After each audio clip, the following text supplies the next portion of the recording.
سلام دوستانو، زه یم ستاسو ورور زعفران صادقي یو ځل بیا له یوې نوې ویډیو سره. دا ویډیو د پاور بانک په باره کې ده. د دې پاور بانک دا سرکټ ته دا مثبت او منفي تاسو په سکرین باندې ښکاري. دې پاور بانک ته 4 لاین لګول کیږي او 3 دانې بیټرۍ سر لګول کیږي. 12 ولټه پاور بانک ته.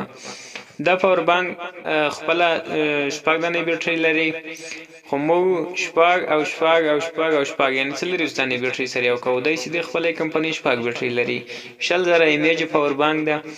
موږ چې کله 4 دانې بیټرۍ سره ولګو د دې ایمیج براسي 80000 ایمیج.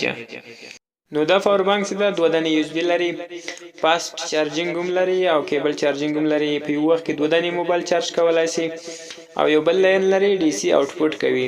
له 12 ولټه تر 40 ولټه پورې آوټپوټ کوي. 12 ولټه برق هم درکوي، 14 ولټه برق هم درکوي، 19 ولټه برق هم درکوي، 60 ولټه برق هم درکوي، 22 ولټه برق هم درکوي او 40 ولټه برق هم درکوي. نو شهر سره برق کتاب کاری غوړه برق ترته جوړي، یعنی په مړو برق باندې کمپیوټر ډایرکټ ترته چلولای شي. کمپیوټر 19 ولټه ده. نو هر سره ولټیج تاسو غواړئ که یو ټي وي غواړئ، بل شي غواړئ په 12 ولټه چلوي او په 14 ولټه چلوي. هر څو ولټیج تاسو غواړئ تر 40 ولټه پورې تاسو ولټیج جوړولای شي. هر څو ولټ غواړئ په اندازه یې جوړوي درته. او د چارج کیږي څنګه؟ په سامسونګ ګلیکسي چارجر باندې چارج کیږي. هغه باندې 8 واټ اخلي او دا کومې لارې د آوټپوټ یعنی برق تاسو درکوي لاغې لار چې بیرته د برق کوم اخلي. هغه لار باندې بیرته 15 ولټه برق ورکوي. د په 1.5 واټه یا 40 واټه په سکند کې برق اخلي، یعنی زر چارج کیږي. دا د بیټرۍ دی 12 ولټه بیټرۍ دی. ګوره تاسو زه په میګر کې خایم دا یو دانه بیټرۍ 4 ولټه ده. دغه دواړه طرفه سي بیټرۍ سره یو ځای کې دا راځي 2 ولټه تر دا سره پورې دا 2 ولټ راځي. خو دا بل خواته کته بیا ولټیج وګورئ، لاندې خواته ولټیج درکوي، هلته 11 ولټه برق درکوي، دلته 8 ولټه برق ده، دلته لاندې څه وګورئ 12 ولټه یا 11 ولټه 12.5 یعنی 12 ولټه برق درکوي. دا بیټرۍ چې خپل ټولې دی د 12 ولټه په اندازه جوړې شوی دي. درې بیټرۍ سره یو کې د یو اس مثبت بلې منفي سره ولګي 12 ولټه ځین جوړیږي. نو دا بیټرۍ د درته مخکې مې درته ویل چې د 20000 ایمیج ده، اوس د 80000 ایمیج پاور بانک ده. نو دا بیخي زیات برق جوړولای شي. د 80000 ایمیج ده او په دې باندې مثلا یو کمپیوټر سٹارټ کوي. په کمپیوټر کې تاسو خپل معلومات ستاسو په کمپیوټر کې ټولې بیټرۍ شپږ دانې لګېدلې. په شپږو بیټرۍ باندې هغه کمپیوټر 4 غنټې چلیږي. نو چې 40 بیټرۍ هغه به څونه وخت چلولای شي؟